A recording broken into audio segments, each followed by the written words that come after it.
దేశంలో ప్రజాస్వామ్యం లేదు. ప్రజాస్వామ్యం అంటే ప్రజలే పరిపాలిస్తారు. ప్రజలు పరిపాలిస్తారు. నా దృష్టిలో 543 మంది ఎంపీలు దొంగలే కనిపిస్తారు. దొంగలు లంగలు లఫంగలు. అదేవిధంగా ఆఫీసర్లను ఐఏఎస్ ఐపీఎస్లను చూస్తే వాళ్ళు అమలు చేయాల్సిన వాళ్ళు కదా, వాళ్ళు చట్టాలు చేసే వాళ్ళు దొంగలు.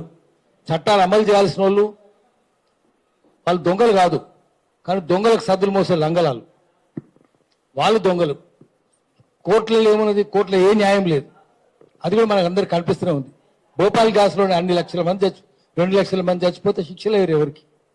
చీఫ్ జస్టిస్ ఆఫ్ ఇండియా మహమ్మది కార్ యాక్సిడెంట్ అండి, ఏముంది అని వదిలేసి ఇక తక్కింది మీడియా అయితే తెలుసు. మీడియా మాఫియా అని ఇన్ని ఇష్టం ఒక్కటి రాస్తుందా? పెట్టుబడికి కట్టుకథకు పుట్టిన విష పుత్రికలు ఆంధ్ర దిన పత్రికలని శ్రీశ్రీ అన్నాడు. పత్రికలు గోరంతలు కొండంతలు చేస్తాయి, కొండలు గోల్కొండలు దాచేస్తాయి అన్నాడు. చలపతిరావు గారు నెహ్రూ పెట్టిన పత్రిక ఎడిటర్, ఫ్రీడమ్ ఫైటర్. ఆయన జైలుకు పోయిండు, బ్రహ్మచారిగా ఉండిపోయిండు. ఆయన కూడా ఏం చెప్పిండు? Freedom of press is freedom of owner of printing machines.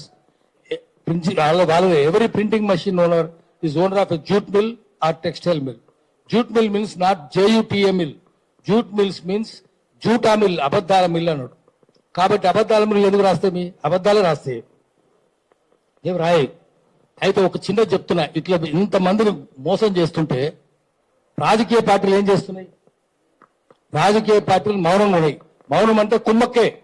దొంగలతో కుమ్మక్కైన మీరు ఏ పార్టీ మాట్లాడతలేదు. ఈ విషయమే కాదు, అని చెంచులు కొండలు తరిమేస్తుంటే, కోయలు కొండలను తరిమేస్తుంటే, వాళ్ళ అన్నమో రామచంద్రని చచ్చిపోతుంటే ఒక్క పార్టీ మాట్లాడిందా? దళితులకు అన్యాయాలు జరుగుతుంటే ఒక్క పార్టీ మాట్లాడుతుందా? చెంచుల జనాభా 1948లో 52,000 జనాభా తెలంగాణలో, అటు ఆంధ్ర వదిలేద్దాం. ఇప్పుడు 21,000 అయింది. చచ్చిపోతున్నారు వాళ్ళు, సంఖ్య తగ్గుతున్నది. ఎందుకు తగ్గుతున్నది? వాళ్ళు పోరు చేసుకొని వస్తున్నారు, అడవులు ఉండనిస్తలేరు, తరిమేస్తున్నారు. ఒక్క శ్రీశైలం ప్రాజెక్టు కడితే 48 గ్రామాలు మునిగిపోయినాయి. చెంచుపెంటలు మొత్తం మునిగి 45, 45 చెంచుపెంటలు. వాళ్ళు ఏమైనా కూడా తెలియదు ఎవరికి. అందరూ చచ్చిపోయారు, బయటకు వస్తే చచ్చిపోతారు. ఒక్కడు మాట్లాడు, ఎందుకంటే అందరికి పైసలు ముడుతున్నాయి.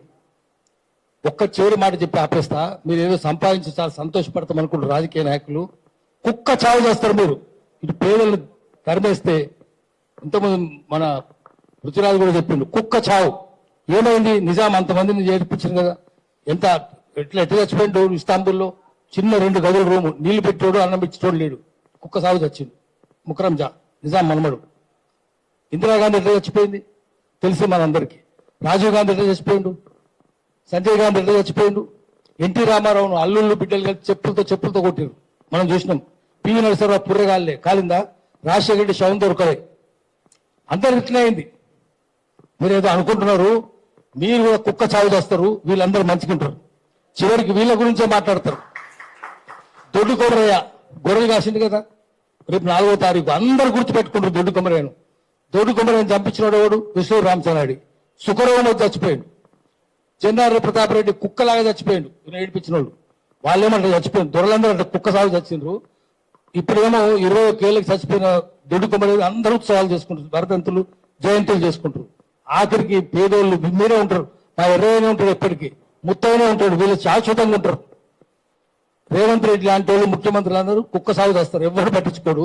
అందుకనే తెలంగాణలో సామెత ఏంటంటే, అన్ని సంపాదించినోడు అమాస నాడు చచ్చిపోయినట్టు, ఏమి సంపాదించిన వాళ్ళు ఏకాదశి నాడు చచ్చిపోయినట్టు. కాబట్టి చివరికి మీరే ఉంటారు, ముత్తయ్య శాశ్వతంగా ఉంటాడు, ఎర్రయ్య శాశ్వతంగా ఉంటాడు, మిత్రులందరూ పైన అందరూ ఉంటారు. మనం చూసుకుందాం ఏం జరుగుతుందో. మనం అందరికి సంఘీభావంగా ఉందాం. సంఘీభావం పునాదిగా పోరాటం చేయాలి. ఇంకందరం పోరాటాలు చేద్దాము, ప్రజల రాజ్యం తెచ్చుకుందాము, దొంగల రాజ్యం తరిమేద్దాము. డెమోక్రసీ, క్లెప్టోక్రసీ అంటే పొలిటికల్ సైన్స్ లో క్లెప్టోక్రసీ అంటే రూల్ బై థీవ్స్. చోరతంత్రం ఉంది, జనతంత్రం లేదు. ధనతంత్రం, చోరతంత్రం, ప్లూటోక్రసీ ఆర్ క్లెప్టోక్రసీ. మళ్ళీ డెమోక్రసీ తెచ్చుకోవడానికి మనం పోరాటం చేద్దాము. వీళ్ళని ముందు పెట్టి వీళ్ళ ద్వారానే చేద్దాము. శ్రమజీవుల రాజ్యంలోనే ప్రజాస్వామ్యం ఉంటుంది తప్ప దోపిడి దొంగల రాజ్యంలో ఉండదు. అందుకని ముత్తయ్య రే లాంటి వాళ్ళందరినీ ఆదర్శంగా తీసుకొని వాళ్ళ నాయకత్వంలో మనం పనిచేద్దాం. దానికి నేను సిద్ధంగా ఉన్నాను. నమస్కారం. మోహన్ రెడ్డి గారు